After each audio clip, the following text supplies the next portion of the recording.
infertile, divorced, failure. Those three words glowed in clinical white on a 10-foot screen at my sister's wedding reception. 200 guests laughed, the sound echoing off the crystal chandeliers. My father, Richard, simply smiled and whispered, "Just a joke, sweetheart," while my mother swirled her wine, watching the destruction of my dignity like it was dinner theater. And Brooke, the bride, leaned into her microphone. "Don't laugh too hard. She might actually cry." I didn't cry. I pulled out my phone and typed one word: begin. In 3 seconds, the room went so silent you could hear the ice cracking in my mother's glass. What happened next didn't just ruin the party, it dismantled 16 years of family lies. Before I tell you how I brought their empire down, please subscribe to join our community. And I'd love to know, where in the world are you watching from right now? My name is Elena, and this is how the failure of the family took everything back. To understand the fire that burned through that ballroom, I have to take you back, not to the wedding, but to the night the cracks in the foundation became a canyon. It's 11 p.m. on a Thursday in Richmond. My office is silent, save for the hum of my computer and the scratch of my pen against elevation drawings for a historic courthouse restoration. My coffee is cold, my back aches, and my life is defined by the quiet, steady rhythm of hard work. Then my phone lit up. An unknown number, a Virginia area code, but not Richmond, somewhere smaller, somewhere I'd spent 16 years trying to forget. "Elena?" The woman's voice was careful, professional. "My name is Dolores Vargas. I'm a nurse at Shenandoah Hills Care Center. Your grandmother asked me to call you." My hand tightened around the phone. Grandma Hazel. She was 84, the only person in that family who ever made me feel like I was a person, not a project or a disappointment. Dolores told me Hazel was scheduled for surgery in 3 weeks. She was stable, but at her age, every surgery is a gamble. "She's been asking for you," Dolores whispered. Then her voice dropped an octave. "But there's something else. Your father, Richard, he told Hazel you could visit, but only if you attend your sister's wedding first. It's a condition, Elena. And she wanted me to tell you one more thing. They're planning something for the reception. Something about you. She wanted you to be ready." I looked up at my wall. There, framed in simple black, was my Virginia Emerging Architect of the Year award. 5 years of silence from my parents, and the first word I get isn't "I'm sorry" or "I miss you." It's an ultimatum. A ransom note with my grandmother's heart as the collateral. To understand why a father would do that, you have to go back 16 years.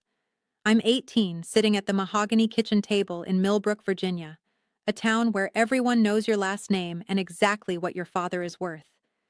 Richard Miller slid a document across the table like he was closing a corporate merger. "The Oakdale parcel," he said, his voice as flat as the paper. "Grandma Hazel gave it to you on your 16th birthday, but I need it for the development project. Sign it over." I looked at the property description. 2 acres, a creek, and an ancient oak tree. It was the only thing I truly owned. I looked at my mother, Catherine. She sat at the end of the table, flipping through a home decor magazine. She didn't look up. The only sound in the room was the rhythmic thwack-thwack of glossy pages turning. "No," I said. 3 days later, my college tuition fund, the account Richard had bragged about since the day I was born, was gone, emptied, redirected to Brooke's private equestrian lessons. 1 week after that, Richard stood in the foyer, arms crossed, his shadow stretching across the hardwood. "You walk out that door, you don't come back. You're no daughter of mine." Brooke, only 11 then, watched from the top of the stairs. She didn't say a word. She just watched the show. I left with a duffel bag and 43 USD. That night, Richard told the neighbors I'd dropped out to run away with some boy. It was a lie, but in Millbrook, Richard Miller's word was the only currency that mattered. While they were hosting garden parties, I was sleeping in my car. While Brooke was getting a new convertible for her 16th, I was working double shifts at a diner that smelled of bleach and old grease, studying for my GED under the counter.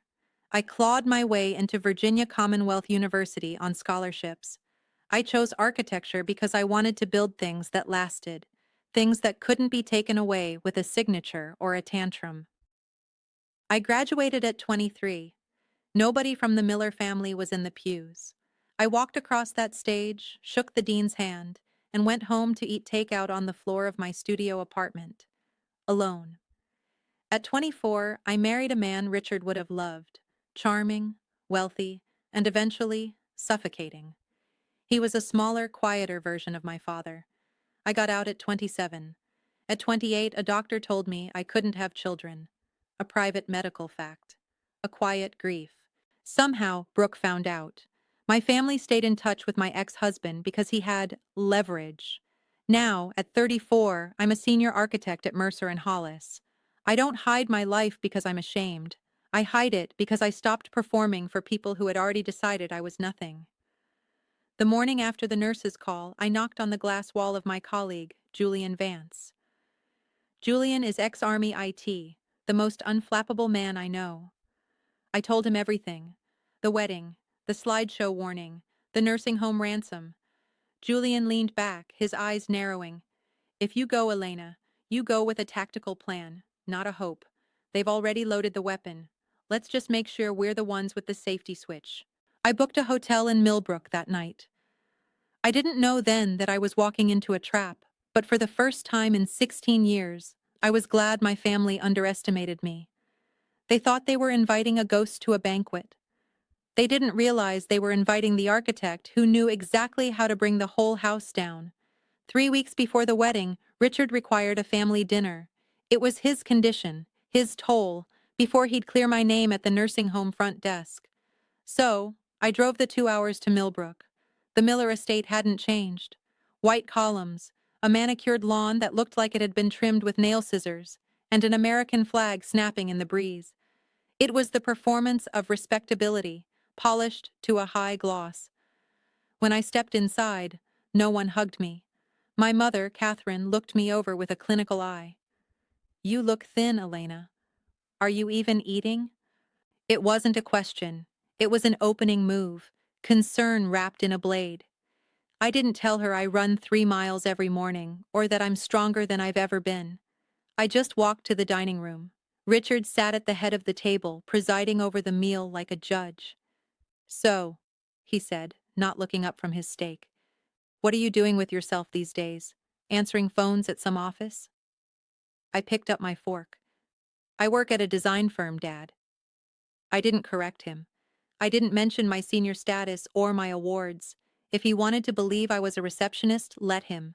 Julian's voice echoed in my head. "Let them underestimate you." Brooke arrived late, trailing expensive perfume and an air of staged importance. She flashed a 4-carat diamond under the chandelier light, then pulled me aside in the hallway. "I need you to wear something muted at the wedding, Elena. Wyatt's family is very old school, very particular." She tilted her head, a mock-pitying smile on her lips. "Are you still alone? No one at all? I guess some people just aren't built for partnership." Before I left, Catherine handed me a garment bag. Inside was a pale beige dress, shapeless, 2 sizes too large, and the color of wet sand. "This will be perfect for you," she said.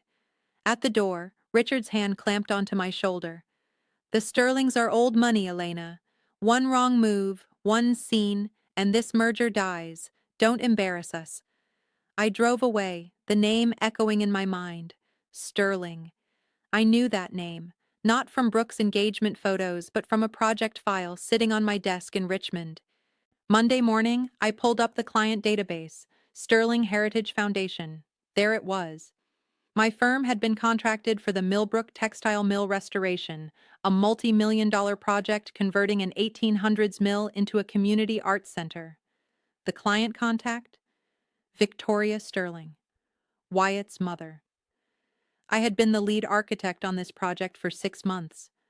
We'd exchanged dozens of emails and held 3 video calls, but I always kept my camera off during site simulations, and my professional signature was just E. Miller.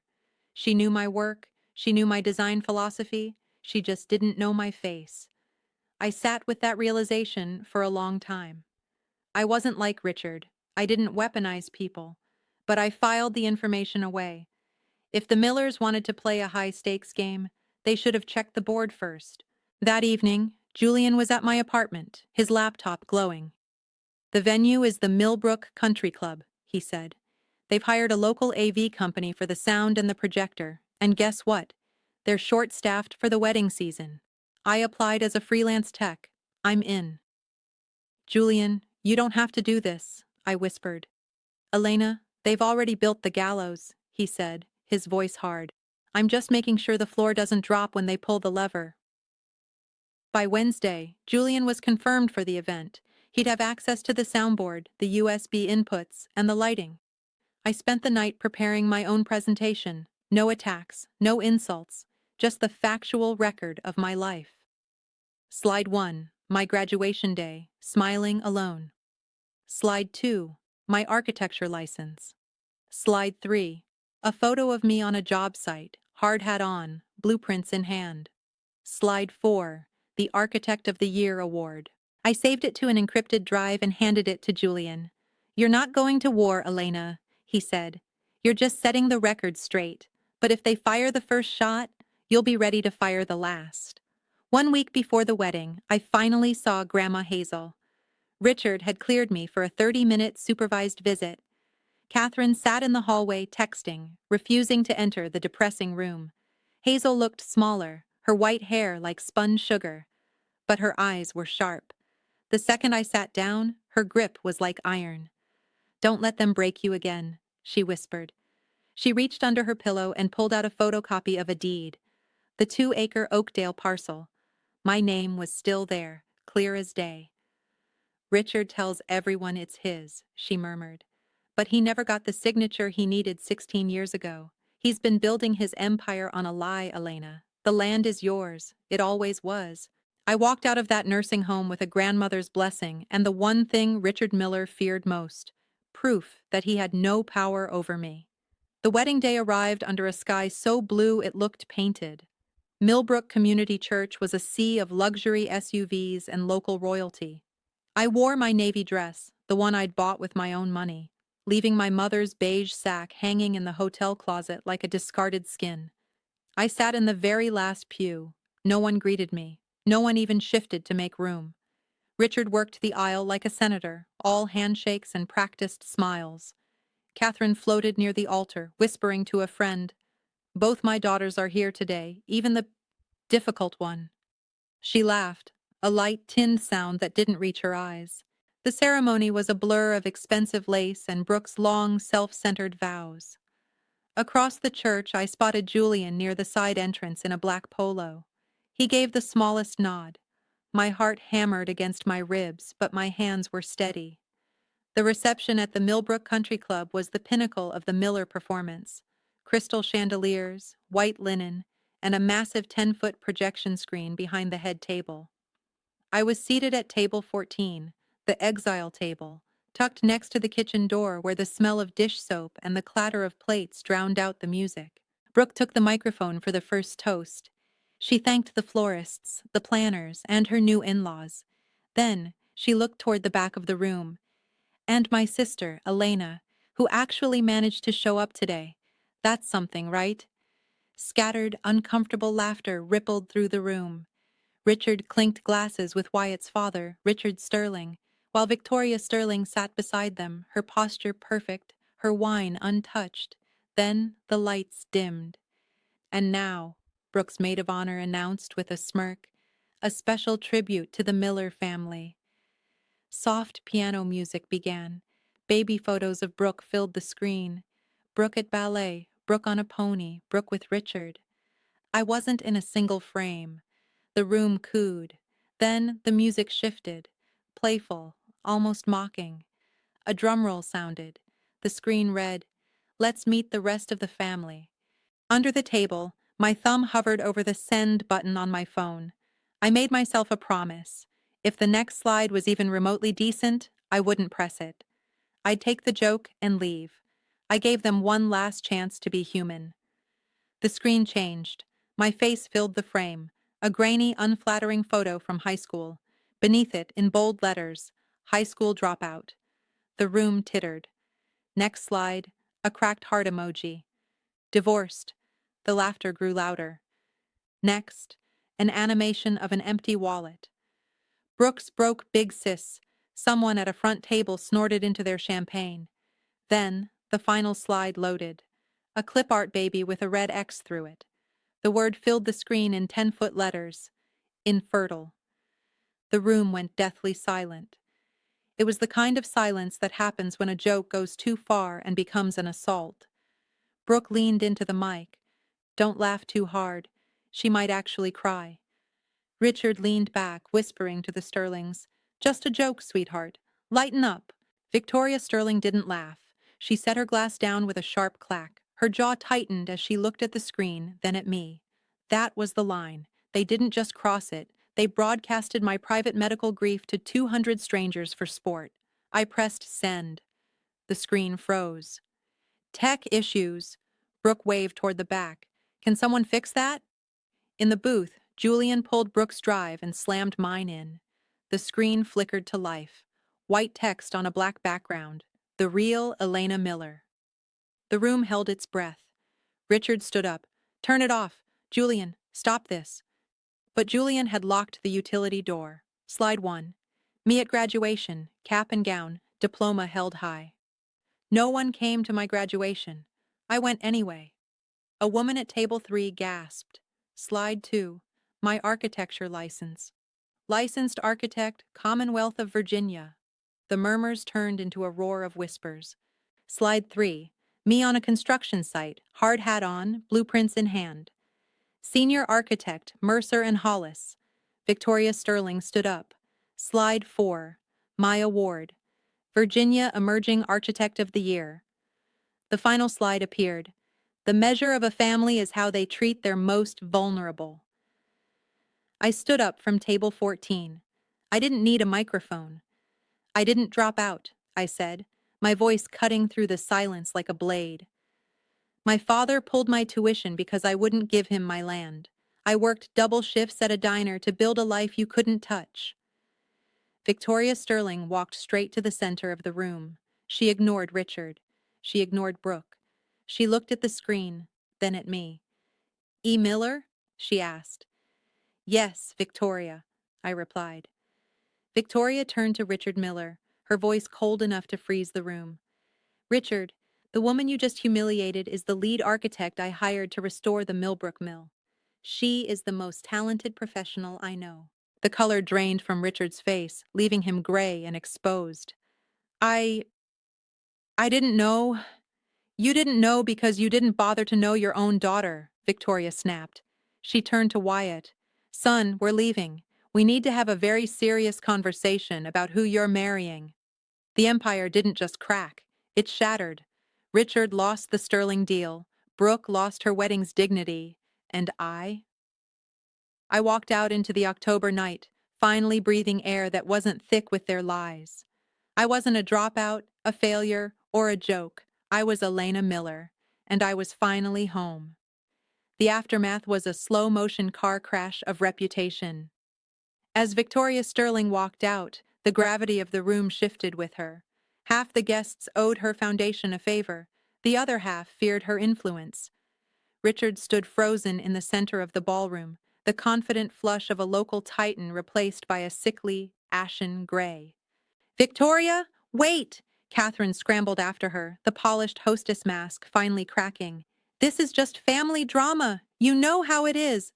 Victoria didn't even turn around. I know how my family is, Catherine. We don't put our children's medical history on a screen for entertainment. The silence that followed was heavy, broken only by the sound of more chairs scraping back. One by one, the people Richard had spent 40 years impressing began to leave. No speeches, no drama, just the quiet click of heels on hardwood and the collective exhale of a room that had seen too much.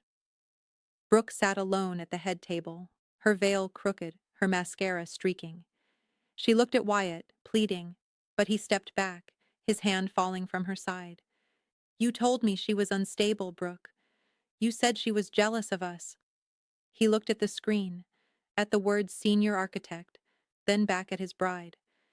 You didn't just lie to me. You were cruel. There's a difference. Richard turned on me then. The loving father act was gone. His voice dropped to that low, dangerous register he used when a contractor messed up a foundation. You ungrateful. You've destroyed everything. The Sterling deal, the Oakdale partnership. I didn't destroy it, Dad, I said, stepping toward him. I felt Julian move up behind me, a silent, steady presence. You did. You built your house on a lie and you're surprised when it collapses? The Oakdale land is mine, he hissed. I've already told the board the parcels are consolidated. I reached into my blazer pocket and pulled out the photocopy Grandma Hazel had given me. I didn't shout. I didn't need to. The center 2 acres, the creek and the oak tree? It's still in my name. I checked the county records this morning. You've been promising the Sterling's land you don't own for 16 years. Richard's mouth opened, but no sound came out. He looked at the paper, then at the empty seats where the town's power players once sat. The realization hit him like a physical blow. He wasn't just losing a deal. He was losing the image he'd spent a lifetime constructing. I walked past him, past my mother who was staring at her wine glass as if it contained the answers to her ruined life, and straight out the double doors.